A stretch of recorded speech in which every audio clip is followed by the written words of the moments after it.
എന്തിനാ എപ്പോഴും ഈ പറഞ്ഞു തന്നെ പറഞ്ഞുകൊണ്ടിരിക്കുന്നത്? അതിന് നീ ക്ലിയർ ആയിട്ടൊരു മറുപടി പറയാത്തോണ്ട് എന്നെ കൊണ്ട് വയ്യ മോലാലിയുടെ വെപ്പാട്ടിയായിട്ടിരിക്കാൻ. എന്താ കഴിഞ്ഞില്ലേ? കാരണം എനിക്കറിയാം എന്നെ വെപ്പാട്ടിയാക്കാൻ ഇപ്പൊ ഒരുപാട് പേര് കാണുമെന്ന്. അത് ആർക്കൊക്കെ തോന്നുന്നു ഞാൻ ആദ്യം ഒരു കണക്കെടുക്കട്ടെ.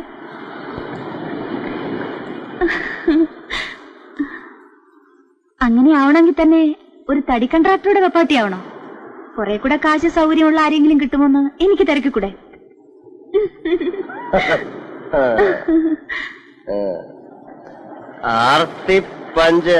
എന്താ എന്താ എന്താ ഒന്നുകൂടെ വിളിച്ചേ, ഒന്നുകൂടെ വിളിച്ചേ. ആർത്തി പഞ്ച.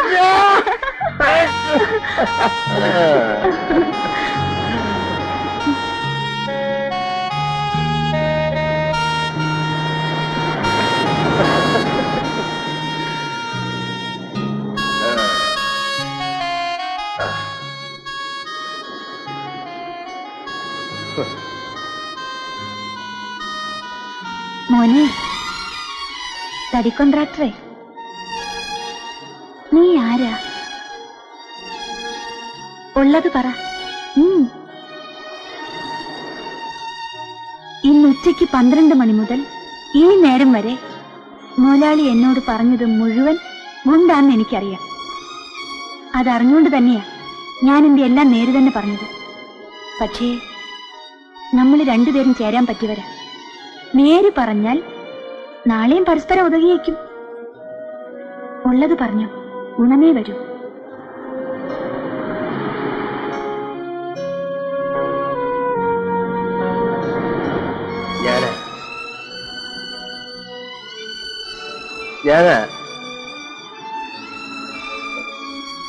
ഞാനാ മദർ സുപ്പീരിയർ. ഞാൻ ഊഹിച്ചു.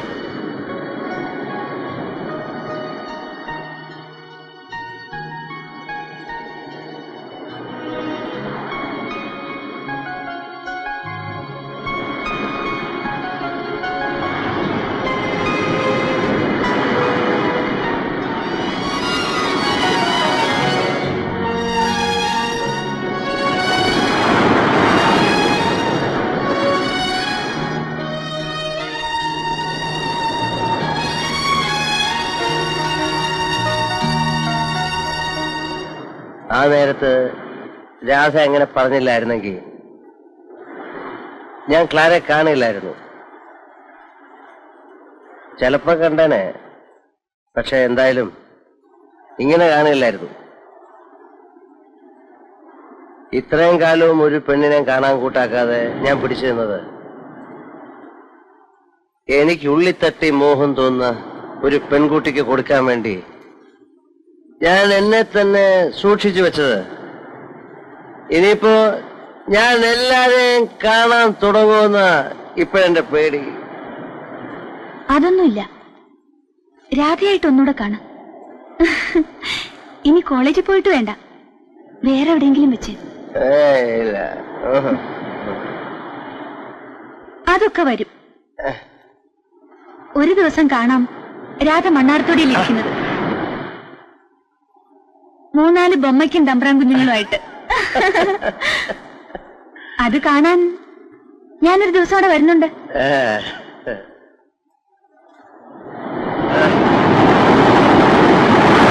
കുറെ കൊച്ചു വാശികളും കൊച്ചു അന്ധവിശ്വാസങ്ങളും കൊച്ചു ദുശീലങ്ങളും.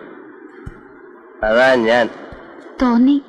എന്റെ രണ്ടാമതൊരു വാശി കൂടി ക്ലാര ഇന്ന് തകർത്തു. ഒരു പെൺകുട്ടിയുടെയും നാശത്തിന്റെ തുടക്കം എന്നിലൂടെ ആവരുതേ എന്നെനിക്കൊരു പ്രാർത്ഥനയുണ്ടായിരുന്നു. ഒരു പെൺകുട്ടിയുടെയും വെർജിനിറ്റി ഞാൻ കാരണം ഇല്ലാതാവരുത് എന്നെനിക്ക് നിർബന്ധമായിരുന്നു. അങ്ങനെയൊന്നും സംഭവിച്ച ആ പെൺകുട്ടിയാവും പിന്നെ അങ്ങോട്ട് അന്ത്യം വരയ്ക്ക് എന്റെ ഒപ്പം ഉണ്ടാവുക എന്നും ഞാൻ ഒരു ശപഥം എടുത്തിരുന്നു.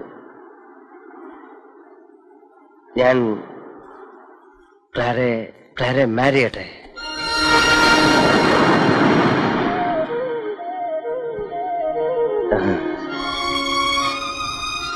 വിരോധമൊന്നുമില്ലല്ലോ? ഇല്ല, പക്ഷേ ഞങ്ങളുടെ കൂട്ടത്തിൽ ചേരണം. എന്നുവെച്ചാ കടലിൽ പോണം. പോവാം. പോയാ പോരാ, തിരിച്ചു വരുമ്പോ വലയിൽ എന്തെങ്കിലും ഉണ്ടാവണം. വലയില് എന്തെങ്കിലും ഉണ്ടായാ മതിയോ? പോരാ, പിന്നെ ഒരു വള്ളം നിറയെ.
പറഞ്ഞതെല്ലാം ഓർമ്മയുണ്ടല്ലോ.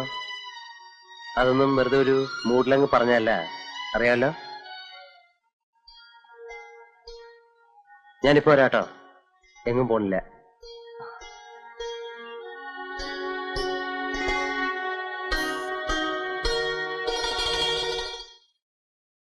മാഷെ, അതിനിപ്പോ ചാടിക്കേറി അങ്ങനെ തീരുമാനം എടുക്കണ്ടെന്നേ ഞാൻ പറയുന്നുള്ളൂ. കുറെ ദിവസത്തേക്ക് മാഷ് മാത്രമേ അവളെ കാണുന്നുള്ളൂ. കുറെ ദിവസത്തേക്കല്ല തങ്ങളെ, ഇനിയെന്നും. ആദ്യമായിട്ട് ഒരു പെണ്ണോട് ഇഷ്ടം തോന്നി, അതങ്ങനെ ആ വഴിക്ക് പോയി. ആദ്യമായിട്ട് ഒരു പെണ്ണുമായിട്ട് ബന്ധപ്പെട്ടു, അവളും പോയാൽ ഞാൻ പിന്നെ ഐ വിൽ റൂയിൻ മൈസെൽഫ്. നിങ്ങൾക്കൊക്കെ അറിയുന്നതിനേക്കാൾ എനിക്കറിയാം എന്നെ. തങ്ങളെ ഞാൻ തങ്ങളായിട്ടല്ല കാണുന്നത്, എന്റെ ഒരു ചേട്ടനെ പോലെ. തങ്ങളിതിൽ ബിസിനസ് വിചാരിക്കരുത്. എന്ത് നഷ്ടം ഉണ്ടായാലും അത് ഞാൻ നികത്താം. ആ കുട്ടി മണ്ണാറത്തുള്ളിലേക്ക് വരും. തങ്ങളായിട്ട് അതാ മറ്റേ സ്ത്രീയായി സംസാരിച്ചിട്ട് എന്താ വേണ്ടച്ചാ ചെയ്തു തരണം. ഒരേട്ടന്റെ സ്ഥാനത്ത് നിന്നിട്ട് തങ്ങൾ അവളുടെ കൈ പിടിച്ച് എന്റെ കൈ വെച്ച് തരണം.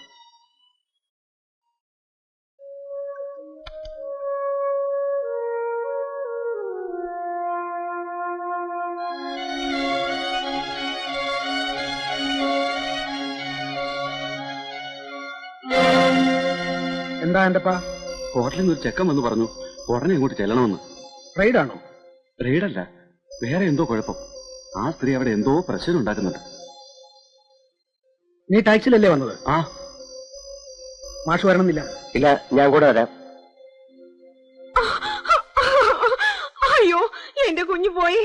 എന്നോടൊരു വാക്ക് പോലും പറയാതെ പോയി കളഞ്ഞ്. നിങ്ങൾ കിടന്ന് ഒച്ച വയ്ക്കാതെ പെണ്ണും പിള്ളേ. അയ്യോ, എന്റെ കുഞ്ഞ് എവിടെ പോയെന്നാ നിങ്ങൾ ഈ പറയുന്നത്? ആർക്കറിയാം. ഞാൻ വന്ന് നോക്കുമ്പോ അവളിവിടെ ഇല്ല. ഇങ്ങനെ പറയുന്ന സ്വല്പം മുമ്പേ എങ്ങോട്ട് ഇറങ്ങിപ്പോയെന്ന്. ഞാൻ എന്റെ മോളെ ഇന്നലെ കണ്ടതാണ്. പിന്നെ കണ്ടിട്ടില്ലേ? നിങ്ങൾ എന്റെ കുഞ്ഞിനെ കൊണ്ട് തരേണ്ടത്. നിങ്ങൾ എന്നാണ് എന്റെ പെണ്ണിനെ ഏൽപ്പിച്ചത്. ഒച്ച വയ്ക്കരുത്. ഞാൻ ഒച്ച വയ്ക്കും. പോലീസ് വരട്ടെ. എനിക്കറിയണം എന്റെ കുഞ്ഞിനെ എങ്ങോട്ട് മാറ്റിയെന്ന്. ശ്യാമേ, മിണ്ടരുതെന്ന് പറഞ്ഞാൽ മിണ്ടരുത്.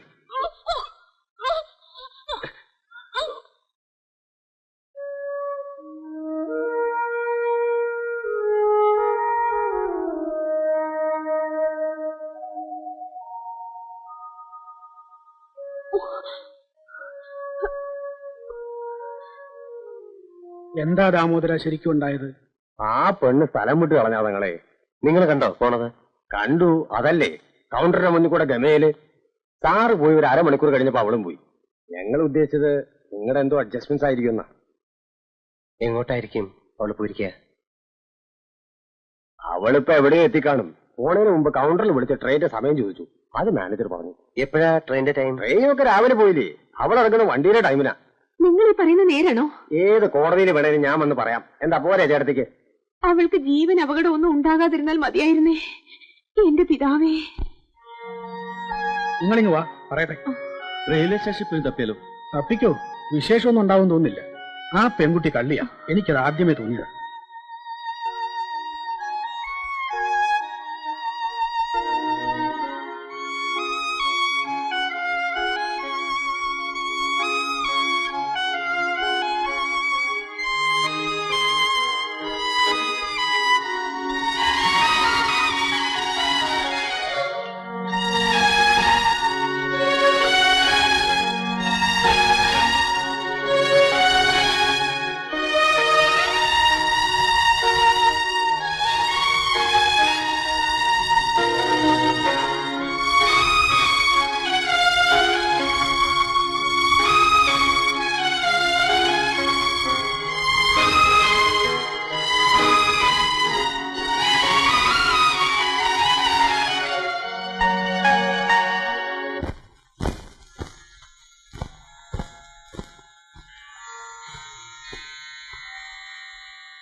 എന്നിട്ട് അവൻ എന്റെ അടുത്ത് ഇങ്ങനൊരു സംഗതി ഉണ്ടായതിനെ പറ്റി ഒരക്ഷരം മിണ്ടണമല്ലോ.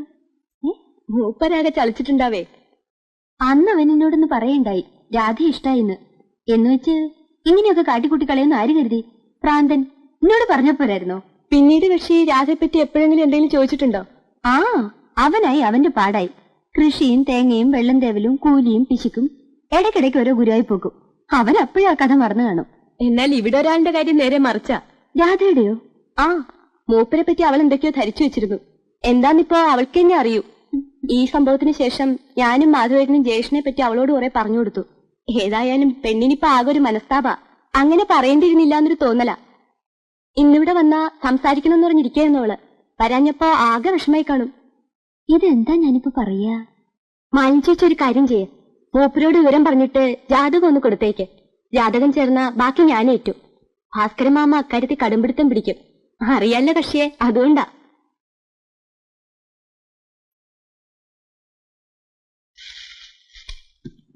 അങ്ങനെ ഇപ്പൊ കൊടുത്ത് അയക്കാനുള്ളതല്ല എന്റെ ജാതകം. അങ്ങനെ നോക്കിയിട്ട് എനിക്കിപ്പോ ഒരു കല്യാണം വേണ്ട. ഡാ, ഇത് എല്ലായിടത്തും ഉള്ളൊരു ചടങ്ങല്ലേ? അവര് നോക്കട്ടെ. അല്ലെങ്കിൽ ആ കുട്ടിയുടെ ഇങ്ങോട്ട് വാങ്ങിപ്പിച്ച് നമുക്ക് ഇവിടെ നോക്കിക്കാം. വേണ്ടെന്ന് പറഞ്ഞില്ലേ? ജാതകം നോക്കാതെ അവൾക്ക് വരാൻ സൗകര്യം ഉണ്ടെങ്കിൽ വന്നാ മതി എന്ന് ഞാനാ പറഞ്ഞെന്ന് അവനോട് നിങ്ങളെന്ന് പറയും. അവൾ ആരാന്ന് വിചാരിച്ചേ? വേണ്ടാത്തൊക്കെ കാണിച്ചു വെച്ചിട്ടു. താനിത് എന്ത് പണിയാൻ ഇഷ്ട കാണിച്ചു കൂട്ടണേ? അന്ന് അവൾക്ക് ഇഷ്ടമല്ല എന്ന് കേട്ട ഉടനെ നാരങ്ങാവെള്ളം കുടിക്കാൻ തുടങ്ങിയത് ഞാനും ഇപ്പോൾ ഉള്ളപ്പോഴാ. അന്നത്തെ വിഷമം ഞാൻ കണ്ടാ. എന്നിട്ടിപ്പോ അവൾക്ക് ഇഷ്ടമെന്നറിയുമ്പോ പിന്നെ ഓരോന്ന് പറഞ്ഞ് ഉടക്കാൻ തുടങ്ങാന്ന് വെച്ചാ തനിക്ക് എന്തിന്റെ കുഴപ്പാ? കുഴപ്പത്തിന്റെ ഒന്നല്ല ഋഷി. ആദ്യമായിട്ട് ഒരു പെണ്ണിനോട് ഇഷ്ടം തോന്നുക, അതവളോട് പറയുക, അവളതിന് യെസ് എന്നോ നോ എന്നോ തിരിച്ചേരുക, ഇതൊക്കെ എല്ലാവരുടെയും ജീവിതത്തിലുള്ള തന്നെയാ. എനിക്കറിയാഞ്ഞിട്ടല്ല, പക്ഷെ അതൊക്കെ ഒരു 10-20 വയസ്സിന് മുമ്പായിരിക്കണം. എനിക്കതൊക്കെ അന്നത്തെ നഷ്ടങ്ങളാ. ജസ്റ്റിസ് തമ്പുരാന്റെ മകന് തമ്പുരാൻ തീപ്പെടുന്നവരെ ഒന്നിനും സ്വാതന്ത്ര്യം ഇല്ലായിരുന്നല്ലോ, കൂട്ടത്തിൽ ഇതിനുമൊക്കെ. നമ്മക്ക് ഇഷ്ടമുള്ള ഒരു പെൺകുട്ടി നമ്മുടെ മുഖത്ത് നോക്കി എനിക്ക് നിങ്ങളെ ഇഷ്ടമല്ല എന്ന് പറയാന്ന് വെച്ചാ, ഇപ്പൊ അവൾ അങ്ങനെ അല്ലാന്ന് പറഞ്ഞു കഴിഞ്ഞില്ലേ? വേണ്ട ഋഷി, ഇപ്പൊ അവൾ എന്റെ മനസ്സിലേ ഇല്ല. വീണ്ടും ഒരിക്കൽ ജാതകത്ത് നോക്കാനും ചേരുന്നില്ലെങ്കിൽ വീണ്ടും ഒരു മനപ്രയാസത്തിനും. എന്തിനാ വീണ്ടും ഒരു സ്വൈരക്കേട്? ഞാനാ ഇപ്പൊ ഇതീ കുടുങ്ങിയത്. അവള് പറയുന്നത് അവൾക്കും ജാതകം നോക്കണ്ടെന്നാ. ആ വിവരം ജയേഷിനോട് പറയുന്ന ജോലി മാധവേട്ടനെ ഏൽപ്പിക്കണമെന്നാ. അപ്പൊ ശരിക്കും കുടുങ്ങിയിരിക്കുന്നത് നീയല്ല, ഞാനാ. ഇതെന്താ ഇവൾക്ക് ഇപ്പൊ ഇങ്ങനൊരു വാശി വരാൻ? പ്രധാന കാരണക്കാരൻ മാധവേട്ടൻ തന്നെയാ. നോക്കണ്ട, മാധവേട്ടൻ തന്നെ അയാളെപ്പറ്റി അതും ഇതൊക്കെ പറഞ്ഞു കൊടുത്ത് എന്തോ ആക്കി വെച്ചത്. ഞാൻ എന്ത് പറഞ്ഞു എന്നാ? അയാൾക്ക് ഈ ടൗണിൽ അയാളുടേതായ ഒരു അണ്ടർവേൾഡ് ഉണ്ട്. അയാൾ എന്തെങ്കിലുമൊക്കെ ചെയ്തു കളയും. അതെ, ഞാൻ അങ്ങനെ എന്തെങ്കിലും പ്രൊവക്കേഷൻ പ്രതീക്ഷിച്ചു? അവളും പ്രൊവക്കേഷൻ ഒന്നും ഇല്ലെന്ന് കണ്ടപ്പോ മുതല് അവള് ജയകൃഷ്ണനെ പറ്റി തിരക്കാൻ തുടങ്ങി. ഫ്രണ്ട്സിനിടയിലും കോളേജിലെ പഴയ സ്റ്റാഫിനോടും പിന്നെ ഈ എന്നോടും. ആ ബസ് ഓണർ ബാബുവിന്റെ നീസൊക്കെ അവളുടെ ക്ലാസ്സിലാണേ. തിരക്കി ചെന്നപ്പോ ഒരുപിടി കഥകള്, അങ്ങോരുടെ നൈറ്റ് ട്രിപ്പുകള്, ഗുരുവായൂർ പോക്കെന്നും പറഞ്ഞ് വീട്ടിൽ നിന്ന് ചാടല്, ധാരാളിത്തം, മറ്റുള്ളവരെ വട്ടത്തിലാക്കല്. അതും അവള് കണ്ട മുഖമായിട്ട് ഒരു പൊരുത്തമില്ലെന്ന് കണ്ടപ്പോ മുതല് പെണ്ണിന് ക്യൂരിയോസിറ്റിയായി. അവള് പറയണത് ഇത് രണ്ടും അല്ലാത്തൊരു മുഖം ജയകൃഷ്ണൻ ഉണ്ടാവുന്ന. ഇത് എന്താ ഈ കുട്ടിക്ക്? ജാതകം നോക്കാതെ ചെല്ലാൻ തയ്യാറുണ്ടെങ്കിൽ ചെന്നാ മതിയെന്ന് ജയകൃഷ്ണൻ പറഞ്ഞയച്ചില്ലേ? ആ സ്റ്റേറ്റ്മെന്റ് മൂപ്പത്തി ഇപ്പൊ അങ്ങോരെ കുറിച്ച് ബിൽഡപ്പ് ചെയ്ത് വെച്ചിരിക്കുന്ന ഹീറോ ഇമേജിന് പാകം. അല്ല, ഇനിയിപ്പൊ അങ്ങോരും ഒക്കെ പറഞ്ഞാലും അച്ഛനെ ഇതെങ്ങനെയൊന്ന് കൺവിൻസ് ചെയ്തെടുക്കുന്ന ഒരു പ്രോബ്ലം ഉണ്ട്.